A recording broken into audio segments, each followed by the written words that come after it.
Nós chegamos agora ao final da nossa breve visão geral dos assuntos relacionados ao final dos tempos e certamente ficaria em falta se eu deixasse de fora pelo menos um pequeno ou simples resumo das várias posições escatológicas que competem entre si pela aceitação nos nossos dias, que geralmente são articulados em termos de como alguém entende o ensino do Novo Testamento do milênio. Nós veremos o texto bíblico sobre isso em um momento, mas vocês ouvem as várias escolas de pensamento descrevendo um tipo de abreviatura teológica onde dizemos que alguém é pré-milenar ou eles são pré-milenista ou pós-milenismo, outros são amilenistas e outros são dispensacionalistas. É um tipo específico de pré-milênio e assim por diante. E essas diferentes posições teológicas e escatológicas são todas definidas em termos de como eles entendem o milênio. Mas essas questões não são apenas sobre o milênio. Elas representam uma visão totalmente diferente de questões escatológicas, além de como a pessoa entende a questão milenar. Mas vamos dar uma olhada no texto que gerou tanta discussão sobre o milênio. Encontramos no livro de Apocalipse, no capítulo 20, começando no versículo 1. Nós lemos, então vi descer do céu um anjo, tinha na mão a chave do abismo e uma grande corrente. Ele segurou o dragão, a antiga serpente que é o diabo, Satanás, e o prendeu por 1000 anos.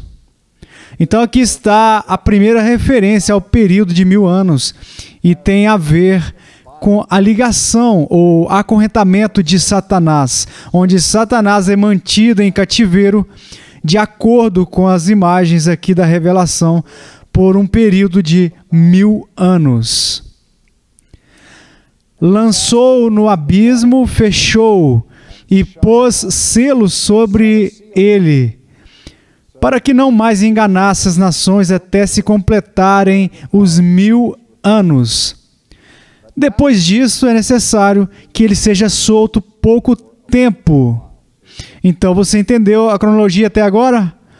Satanás está preso, ele é mantido cativo, ele está no cativeiro sem fundo por 1000 anos, e no final desses 1000 anos, ele será liberto por um determinado tempo. Então, nós lemos: vi também tronos, e nestes sentaram-se aqueles aos quais foi dada autoridade de julgar. E vi ainda as almas dos decapitados por causa do testemunho de Jesus, bem como por causa da palavra de Deus, tantos quantos não adoraram a besta, nem tampouco a sua imagem, e não receberam a marca na fronte e na mão, e viveram e reinaram com Cristo durante 1000 anos. Os restantes dos mortos não reviveram até que se completasse os 1000 anos. Esta é a primeira ressurreição. Bem-aventurado e santo é aquele que tenha parte na primeira ressurreição. Sobre esses, a segunda morte não tem autoridade. Pelo contrário, serão sacerdotes de Deus e de Cristo e reinarão com ele os 1000 anos. Quando, porém, se completar os 1000 anos, Satanás será solto da sua prisão e sairá a seduzir as nações que há nos 4 cantos da terra, Gog e Magog, a fim de reuni-las para a peleja. O número dessas é como a areia do mar. Marcharam então pela superfície da terra e sitiaram o acampamento dos santos e a cidade querida. Desceu, porém, fogo do céu e os consumiu. O diabo, o sedutor deles, foi lançado para dentro do lago de fogo e enxofre, onde já se encontram não só a besta, como também o falso profeta, e serão atormentados de dia e de noite pelos séculos dos séculos. Viu um grande trono branco e aquele que nele se assenta, e assim por diante, a descrição do julgamento. Então, aqui nós ouvimos sobre um período intermediário da história de 1000 anos, onde Satanás está preso e Cristo está reinando junto com os seus santos, seguido pela liberação de Satanás, que então, naquele momento, fará guerra contra Cristo e contra os seus santos. E é claro, o resultado dessa guerra não está em dúvida, pois Cristo acabará triunfando e junto com os santos reinará para sempre. Agora, como este período de 1000 anos, e este é o único lugar onde encontramos qualquer referência específica a ele na Bíblia, mas é claro, você só precisa encontrá-lo uma vez para levar isso a sério. Como as diferentes escolas de escatologia enxergam isso? Bem, vamos começar com a chamada posição amilenista. A palavra amilenista significa literalmente nenhum milênio. Alguém que é amoral, não é moral. E o A representa uma negação. E essa posição toma a ideia de que o milênio que é descrito aqui não é um período literal de 1000 anos, mas está falando em linguagem simbólica a respeito da história da igreja. A posição amilenista acredita que a era da igreja é a era do reino de Deus e que o reino de Deus começou com a primeira aparição de Cristo. E quando ele veio, ele cumpriu as profecias próximas de João Batista, que disse que o reino de Deus estava próximo, em termos de proximidade radical. Quando Jesus apareceu em cena, disse que o reino de Deus estava no meio de vós. Ele disse que se vocês pudessem me vir expulsando Satanás pelo dedo de Deus, então vocês saberiam que o reino de Deus veio sobre vocês. E então, na ascensão de Cristo, ele ascende à destra de Deus. Ele vai para a sua coroação, onde é coroado o Rei dos Reis e Senhor dos Senhores. Então, a posição amilenista é baseada na convicção de que o reino de Deus não é algo que está completamente lá fora, em algum lugar no futuro, mas que já começou, ainda aguarda a sua consumação final. Mas as profecias do Antigo Testamento, que se refere ao futuro de Israel e à redenção total e final de Israel, se referem de acordo com a posição amilenista para a igreja. A igreja é o reino de Deus. A igreja cumpre as profecias do Antigo Testamento.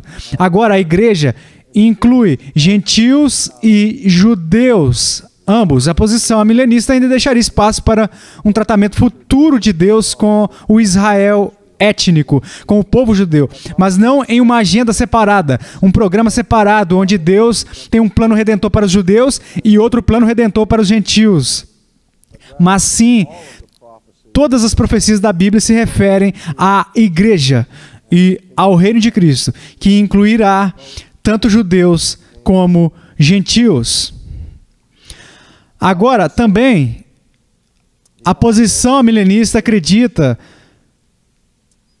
que a comunidade cristã, uma vez que manifesta o reino, terá uma influência positiva contínua na cultura, que o impacto da igreja no mundo trará bênção e melhorias para a condição humana e para a situação humana. Ao longo da história, haverá uma influência positiva contínua de Cristo e da sua igreja no mundo.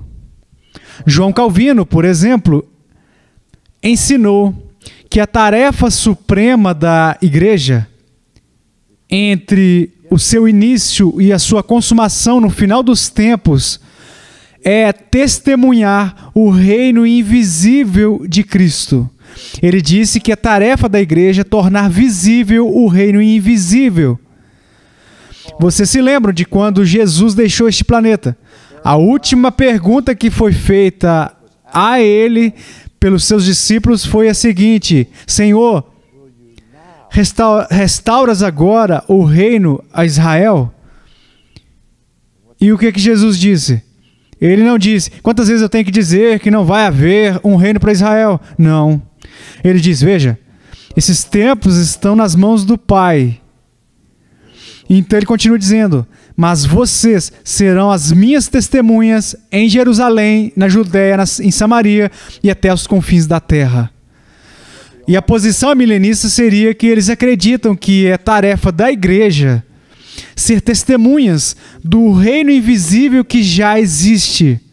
O Senhor Jesus Cristo reina agora. Ele é o Senhor da terra, Ele é o Rei dos Reis.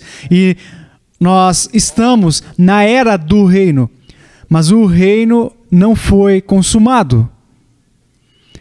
Também os amilenistas procuram por uma apostasia futura, onde no final dos tempos a igreja vai se tornar corrupta. Tão corrupta que vai terminar em um estado radical de apostasia, que não tem sido visto neste grau até este ponto na história da igreja. E esta é uma das razões pelas quais muitas pessoas acreditam que nós estamos entrando nas horas finais da história por causa da apostasia generalizada da igreja cristã, que começou com o advento do liberalismo do século XIX, com a sua agenda basicamente de descrença.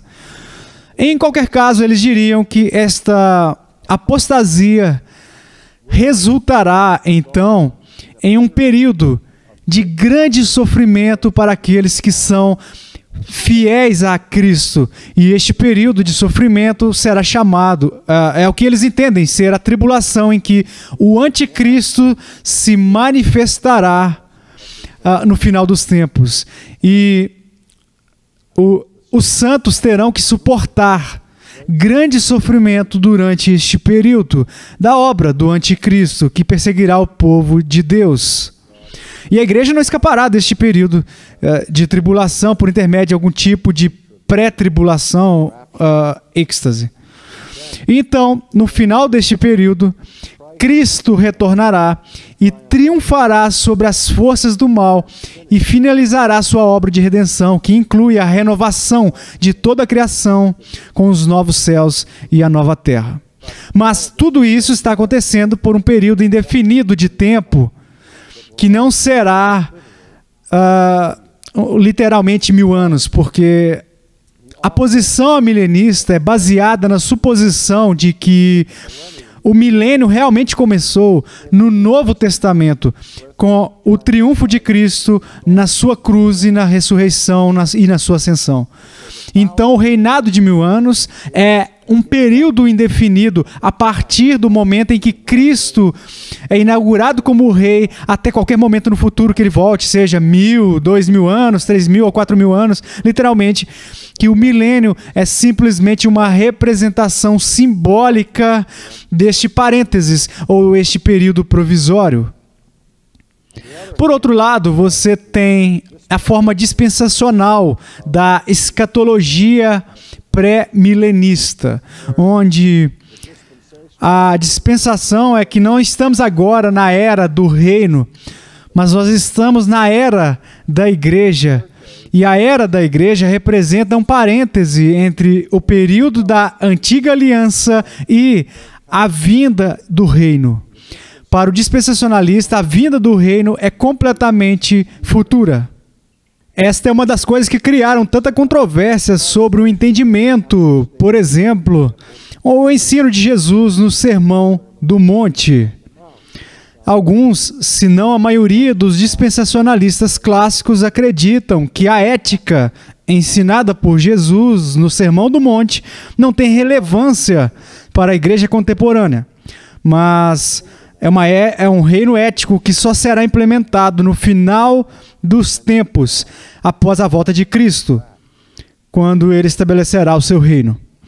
Também, a posição do pré-milenismo, como já indiquei, enxerga dois programas distintos na história da redenção, uma para Israel e a outra para a igreja. Então, todas as profecias do Antigo Testamento e muitas das profecias do Novo Testamento sobre, por exemplo, o aparecimento do Anticristo, o homem da iniquidade aparecendo no templo e assim por diante. Os dispensacionalistas buscam um futuro para o povo de Israel, depois que a igreja sair do mundo, onde o templo será reconstruído, os sacrifícios serão reinstituídos e a vontade de Deus, e Cristo virá e converterá os judeus a si mesmo. Mas haverá um plano redentor para os judeus que é distinto do plano redentor da igreja. E a igreja não é o novo Israel. A igreja é uma instituição diferente de Israel. Muitas das profecias do Antigo Testamento que visam a redenção futura de Israel, de acordo com os dispensacionalistas, não são de forma alguma cumpridas na igreja do Novo Testamento, mas elas ainda aguardam seu cumprimento final, enquanto Deus trabalha com os judeus. E como eu disse, o dispensacionalismo busca esse arrebatamento pré-tribulacional e no final haverá um reinado de 1000 anos na época em que Cristo voltar. E de novo será seguido após aqueles 1000 anos a história sobre Satanás. Mas Satanás não terá sido preso até que venha aquele reinado de 1000 anos. Agora, a posição pós-milenista, que difere dessas outras, acredita que a igreja, de novo, é Israel. Eles compartilham essa ideia com a posição milenista, mas que o reino de Deus é um reino de redenção espiritual e não é um programa de transformação terrena ou política. No entanto, a posição dos pós-milenistas de todas as posições é a mais otimista com respeito pela influência da igreja na sociedade, que a influência da igreja na sociedade será transformador e conforme a grande comissão for bem sucedida, haverá grande bênção no mundo como resultado da proclamação do evangelho e do impacto da igreja. E após 1000 anos, literalmente 1000 anos após isso, Jesus retornará no final do período de 1000 anos com o julgamento final. Então, para a maioria dos pós-milenistas, o reinado de 1000 anos de Cristo ainda não começou, mas será anunciado e manifestará uma grande vitória da influência do cristianismo sobre o mundo. Então, assim, para que o poder do evangelho e o poder da igreja fiquem maior e maior e maior, ao invés de menor e menor e menor. E assim, algumas pessoas em vários tipos de posição de pós-milenismo praticamente buscaram o reino de Deus na terra por um período de tempo subsequente e substantivo em que essas coisas tomam lugar. Agora, com respeito ao pré-milenismo histórico, e fizemos uma distinção entre pré-milenismo e pré-milenismo dispensacionalista, porque dentro das teorias escatológicas, essa distinção existe. Existe uma doutrina clássica do pré-milenismo que difere em certos pontos do dispensacionalismo. O dispensacionalismo, como movimento, começou no século XIX, embora afirme ser simplesmente recuperando assim, a verdadeira escatologia bíblica e a escatologia da igreja primitiva. Mas ao longo da história sempre houve aqueles que afirmaram que Cristo viria antes do milênio e estabeleceria um reino por 1000 anos, após o qual haveria a grande tribulação e a batalha final. Nesta visão, a visão histórica de pré-milenismo é que a igreja da era do Novo Testamento é a fase inicial do reino de Cristo, como havia sido profetizado pela profecia do Antigo Testamento. Em segundo lugar, que a igreja do Novo Testamento obterá vitórias ocasionais na história, mas no final das contas falhará na sua missão, perderá a influência e se tornará corrupta ao ponto da apostasia, à medida que a maldade e a corrupção crescem no final da era da igreja. Então a igreja passará por um futuro sem precedentes no mundo de tribulação e dores de parto. Isso, é claro, é conhecido como o período da grande tribulação. E isso marcará o fim da história contemporânea como a conhecemos. Então, após a tribulação, Cristo retornará para arrebatar a sua igreja, ressuscitar os santos que partiram e conduzir o julgamento dos justos dentro de um piscar de olhos. Então Cristo descerá à terra com os seus santos glorificados, lutará a batalha do Armagedon, amarrará Satanás e estabelecerá um reino político mundial que será administrado pessoalmente por Jesus por 1000 anos. E a sua sede, é claro, será em Jerusalém. Então, no final deste reinado milenar, Satanás será liberto e outra rebelião maciça contra o reino e contra Cristo ocorrerá. Então, Deus intervirá no julgamento de fogo para resgatar Cristo e os santos. E então a ressurreição final e o julgamento final ocorrerão. E a ordem eterna da história será iniciada. Então, essas diferentes visões são, descritas de forma abreviada em termos do seu relacionamento a este período de 1000 anos. De novo, para recapitular, a posição milenista é que o milênio não é um milênio literal. As outras 3 posições têm um reinado literal de 1000 anos. Há o reinado de 1000 anos do pré-milenismo histórico, que ocorre pois nós simplesmente lemos em um ponto futuro em que Cristo reinará por 1000 anos na terra. Satanás será amarrado, então ele será liberado por uma temporada, a batalha do Armagedon, e haverá lugar e assim por diante. A visão pós-milenista vê um período de 1000 anos de grande prosperidade para a igreja, que ainda não veio, e quando vier, Cristo reinará durante estes 1000 anos, esse período de grande benefício para o mundo inteiro, e depois disso haverá esta tribulação, e o anticristo e todas essas coisas.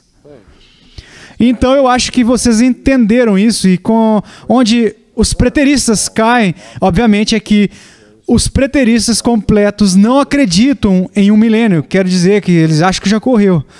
E os preteristas parciais tendem, mas não todos, a cair no campo do pós-milenismo, a posição dele, ou a posição milenista, mas a maioria deles são pós-milenistas e ainda enxergam as profecias futuras ainda não foram cumpridas, mas eles têm uma visão otimista da influência da igreja na história.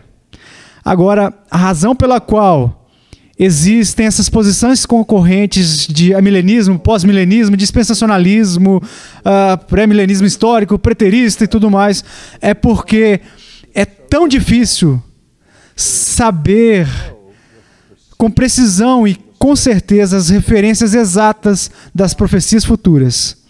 E é por isso que as maiores mentes da igreja continuam a examinar essas profecias. Não temos o benefício da retrospectiva, que é 2020, e queremos estar sempre vigilantes e sempre em alerta, observando o curso da história, pois nós estamos levando a sério as profecias futuras da Sagrada Escritura.